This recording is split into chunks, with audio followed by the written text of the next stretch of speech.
রাসূল সাল্লাল্লাহু আলাইহি সাল্লাম বললেন, গলায় তাবিজ ঝুলানো শিরক। মান তাআল্লাকা তামিমা ফাকাদ আশরাকা। কেউ যদি তাবিজ ঝুলায় তাহলে ও শিরক করলো। যে কোনো তাবিজ, যে কোনো মাদুলি, কোরআন মাজিদের আয়াত লিখে তাবিজ ঝুলালে ডবল অন্যায় হয়।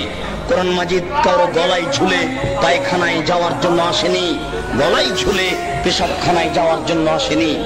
যে কোনো অন্যায় করবে কোরআন মাজিদের আয়াত গলায় করে, এটা নয়। এদেশের কোরআন মাজিদের প্রথমে দেখবেন কতগুলি নকশা করা আছে, এই নকশার তাবিজ ঝুলালে এই হয়। এদেশে যারা কোরআন ছাপাচ্ছে, এরকম আকীদা যারা রাখে, এরা মুশরিক। এই পাতাগুলি ছিঁড়ে ফেলতে হবে। এরকম কোরআন ছাপায় যারা, তাদের বিরুদ্ধে যতদূর শক্তি প্রয়োগ করা সম্ভব তা করার জন্য চেষ্টা করতে হবে। এরা জাতিকে ধ্বংস করছে, আপনাদের ধ্বংস করছে, মুসলমানকে ধ্বংস করছে এক মিথ্যা কৌশলে, শিরক করে শিরক করিয়ে। বাইশ হাতের পাগড়ি বেঁধে যদি কোরআন মাজিদের আয়াত দিয়ে জুব্বা পরে আল খাল্লা পরে যদি তাবিজ লিখে দেয়, তবু তা শিরক হবে। সাবধান থাকবেন।